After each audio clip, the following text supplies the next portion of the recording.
कल्पना कीजिए आप एक देश के राष्ट्रपति हैं, आपके पास सेनाओं का एक अभेद किला है, आपके पास एक महल जैसा घर है, लेकिन अचानक कभी ऐसा हो कि अचानक आपको छत से कदमों की आवाजें सुनाई दें, तुरंत ग्रेनेड के धमाके शुरू हो जाएं एंड जब आप अगले पल उठें तो आप अपने महल में नहीं बल्कि किसी जेल में। आज की कहानी किसी किडनैपिंग की कहानी नहीं है, ये उस काले सोने को पाने की कहानी है जिसे पाने के लिए दुनिया का सबसे अमीर मुल्क किसी भी हद तक चला गया। ये कहानी उस बेघर जनता की है जो तभी किसी टाइम पर बहुत अमीर हुआ करती थी, लेकिन आज कचरे के ढेर में खाने को ढूंढती है। कहानी है उस वेनेजुएला की जिसके पास दुनिया का सबसे बड़ा तेल भंडार है, जो दुनिया में पहले नंबर पर आता है तेल भंडार। चलिए शुरू करते हैं आज की इस कहानी में वेनेजुएला के उत्थान एंड उसके पतन की कहानी।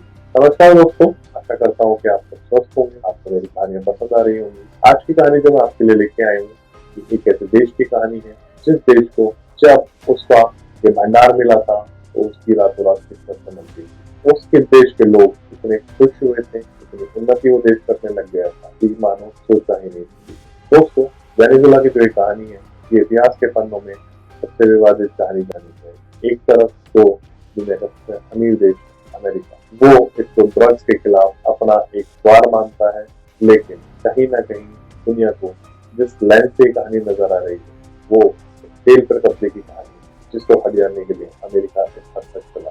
आज हम सिर्फ वेनेजुएला के राष्ट्रपति के किडनैपिंग की कहानी नहीं सुनेंगे, बल्कि ये जानेंगे कि वेनेजुएला का सफर स्वर्ग से नरक तक कैसे गया, कैसे कैसे सीआईए ने मादुरो के बेडरूम की जासूसी की, आखिर कैसे सीआईए मादुरो के बेडरूम तक पहुंचा। कहानी की शुरुआत होती है लगभग 70 साल पहले। 1950 का वो दौर था जब वेनेजुएला के मार्कोबा शहर में वो तेल का फव्वारा फूटा। उस वक्त सऊदी भी एकमात्र रेगिस्तान ही था, लेकिन वेनेजुएला में जैसे ये भंडार का फव्वारा फूटता है तो वो अपनी अमीर बनने की राह पर चल पड़ता है। 60 और 70 के दशक में वेनेजुएला की प्रति व्यक्ति आय का कोई मुकाबला नहीं था। वहाँ के लोगों की आय दुनिया के टॉप 5 देशों में काउंट की जाती थी। वहाँ के लोग इतने अमीर थे कि फ्रिज अगर खराब हो जाए तो उसे बनवाते नहीं थे, तो ठीक नहीं कराते थे, बल्कि वो नया फ्रिज ले आते। वहाँ के लोग इतने अमीर थे कि वो कुछ काम नहीं करते तो सिर्फ सरकार की दी हुई मोहब्बतों से अपनी जिंदगी को अमीरियत मिलता। उनकी इस अमीरी को देखकर यूरोप और अमेरिका जैसे की आंखें भी फटी की फटी रह गई। सरकार के पास इतना पैसा था कि उसने स्वास्थ्य, खाना पीना सब फ्री कर दिया था। यही एक मुफ्त खबरी थी जो वेनेजुएला के सफर का कारण था। जब तेल के दाम गिरे तो वेनेजुएला का जो महल था वो ताश के पत्तों की तरह ढहने लग गया। सन 1999 के बाद सुआरेज और मादुरो ने सत्ता को संभाला। उन्होंने सरकारी कंपनियों, ठेकेदारों और जितने भी तेल कंपनियां थी वहां से जो गुणवान इंजीनियर थे उन सबको निकालकर अपने तलवे चाटने वाले चापलूसों को भर्ती कर दिया। नतीजा ये हुआ कि जो वहाँ की तेल की कीमतें थी, नतीजा ये हुआ कि वहाँ का जो तेल उत्पादन था वो $3 मिलियन से कम हो। वहाँ की करेंसी की हालत कुछ इस कदर हो गई कि वहाँ के लोग फौरी भर भर कर पैसे लेकर जाते थे। देश में महंगाई और हाइपर इन्फ्लेशन इतनी बढ़ गई कि अगर आपको एक ब्रेड का पैकेट भी खरीदने जाना पड़ रहा है तो आपको एक बैग खरीदने की जरूरत है। यही देखकर बाकी लोग सड़कों पर उतर आते हैं।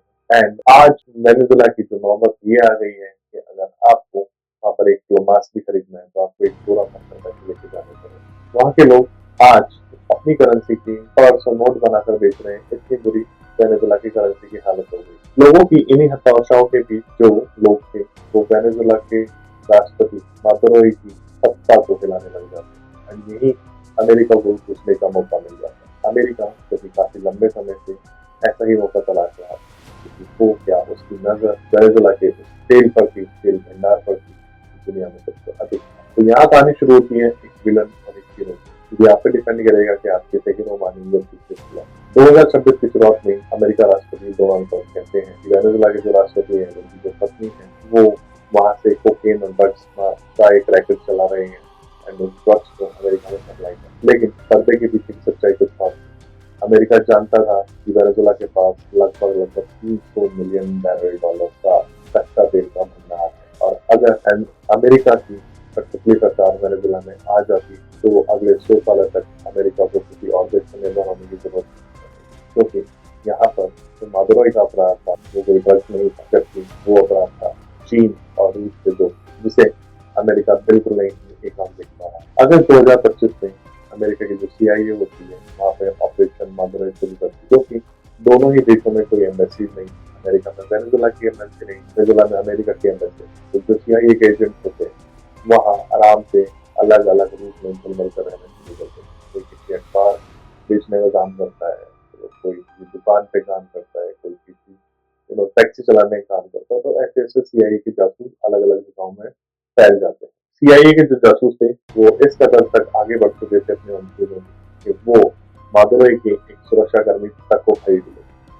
वो सुरक्षाकर्मी एक ऐसा छुपाने वाला खुलासा कर जिसने मादुरो को अमेरिका जेल तक पहुंचा।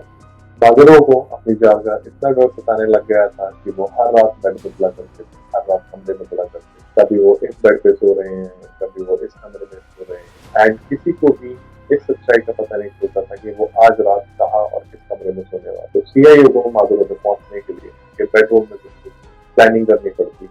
CIA जो होती है वो प्लानिंग को किस कदर करती है कि मादुरो को उठाने से पहले वो करीबन 6 से 8 ढांचे ऐसे बनाते हैं जो हूबहू मादुरो के महल और कमरों जैसे, क्योंकि उन्हें मादुरो को पकड़ने का सिर्फ एक ही अपॉर्चुनिटी मिलने वाली है। जब वो ढांचे बनाए जाते हैं तो अमेरिकी जो कमांडो होते हैं लगभग 6 से 8 दिन तक वहाँ पर ट्रेनिंग करते हैं, आंख बंद कर ट्रेनिंग करते हैं। वहाँ के कुत्तों को प्रॉपर ऐसे समझा जाता है जैसे अमेरिकी कमांडों ने वहाँ हफ्ते भर अंधेरे में सुरक्षा कर्मियों ने वहाँ कुत्तों के साथ ट्रेनिंग किया। मादुरो के महल के एक एक हिस्से को अच्छे से समझा क्योंकि उन्हें मौका दोबारा मिला। अब आती है वो खौफनाक रात 3 जनवरी 2026 की रात। पहले कोशिश जो की गई थी 25 दिसंबर 2025 की गई थी, लेकिन मौसम साफ न होने की वजह से वो टेलीकास्टिंग नहीं हो पा रही क्योंकि अमेरिकी राष्ट्रपति डोनाल्ड ट्रंप को उसकी लाइव टेलीकास्टिंग नहीं थी। आखिरकार 3 जनवरी की रात को जासूस ने सिग्नल दिया कि हमारा पक्षी घोंसले में है, आप आकर उसको लेकर जा सकते हैं। रात के करीब 2 बज रहे थे। 150 से भी ज्यादा अमेरिकी ड्रोन ने वेनेजुएला के उस राष्ट्रपति के घर के चारों तरफ रडार्स लगा दिए, सारे सिग्नल जाम कर दिए। अमेरिकी फोर्सेस के अलग अलग विमान हवाओं में घूमने लग गए। चिप्स वगैरह की भी प्रॉपर तैयारी कर दी गई थी कि अगर चीजें बढ़ती हैं, एक्सलेट होती हैं, तो हम उसके लिए पूरे तैयार हैं। तभी जैसे ही कमांडो हेलीकॉप्टर के थ्रू रस्सी बांध कर नीचे उतरते हैं तो वहाँ के कुछ जो सुरक्षाकर्मी होते हैं उनकी तरफ से रिटेलिएट भी किया जाता है। कुछ गोलियां चलती हैं, कुछ जाने भी जाती हैं, लेकिन अमेरिकी कमांडो अंदर घुस चुके थे। यह सब देखकर मादुरो एक अंडरग्राउंड बंकर में घुस जाते हैं, वहां जाकर छप जाते हैं। यह सब देखकर मादुरो हड़बड़ाहट में एक अंडरग्राउंड बंकर की तरफ भागते हैं, लेकिन अमेरिकी कमांडो ने उनको बीच में ही रोक लिया एंड तुरंत उन्हें और उनकी पत्नी को एक एक्सट्रैक्शन हेलीकॉप्टर में डाल दिया जाता है, तुरंत लेकर वहां से फ्लाई कर दिया जाता है। सब कुछ उतनी खामोशी और तेजी के साथ हुआ था कि किसी को भनक नहीं लगी। एंड लोगों को सुबह होने के बाद पता चला कि उनका देश का राष्ट्रपति उनके देश में नहीं बल्कि दूसरे देश में एक कैदी की तरह पकड़ा जा चुका है। जब सूरज उगा तो मादुरो जो थे वो अमेरिकी धरती पर कदम रख चुके थे। उनकी आंखों पर वही काली पट्टी थी जो आपने काफी वीडियोस में, फोटोज में देखी है, एंड एक बेबसी जिसमें वो कुछ नहीं कर सकते। अमेरिका ने इस न्याय की जीत बताया, लेकिन रूस और चीन ने इसको इंटरनेशनल आतंकवाद बताया क्योंकि वो उनका कहना ये था कि ये अमेरिका की दादागिरी है कि ऐसे किसी भी देश में घुसकर वहां के देश के सबसे प्राइम लीडर, वहां के राष्ट्रपति को उठाकर ले जाना एक क्रिमिनल ऑफेंस है। तो अमेरिका ने ये एक क्राइम किया था। ये सब होने के बाद UN के गलियारों में भी बहस छिड़ जाती है कि आखिर कोई ताकतवर देश दूसरे कमजोर देश के राष्ट्रपति को ऐसे कैसे अगवा कर सकता है, ऐसे कैसे उठा के ले जा सकता है। ये कहानी हमको सबक देती है कि अगर संसाधनों को सही तरीके से यूज ना किया जाए तो वो संसाधन उनकी बर्बादी का कारण भी बने। एक टाइम था जब वेनेजुएला के पास सब कुछ था, अमीरी थी, शौहरत थी, गाड़ियां थी। कहते तो ये तक है कि वेनेजुएला के लोग जो थे वो बड़ी बड़ी रही थी गाड़ियों में, महंगी गाड़ियों में घुमा करते थे। आज नौबत आ गई है कि उनकी करेंसी का बैग भर के लेके जाना पड़ता है कुछ छोटी चीज। तो देखते हैं अब क्या आगे क्या होता है कि आखिर वेनेजुएला में वापस कोई एक नई सरकार आती जो वहाँ के लोगों के हितों में काम करेगी, या एक कठपुतली सरकार आती है जिसको अमेरिका अपनी उंगलियों पर हमेशा नचाएगा। तो दोस्तों, आपको क्या लगता है अमेरिका की ये जो दादागिरी है जायज है या नहीं? क्योंकि क्या हो सकता है कल ये चीज अमेरिका किसी और देश के साथ करे। तो आप मुझे कमेंट बॉक्स में अपनी राय बता सकते हैं। अगर आपको ये वीडियो पसंद आती है तो वीडियो को लाइक करें, चैनल को सब्सक्राइब करें और अपने लव्ड वन के साथ शेयर करें। मिलते हैं आपसे अगली वीडियो में एक नई कहानी के साथ। तब तक के लिए धन्यवाद।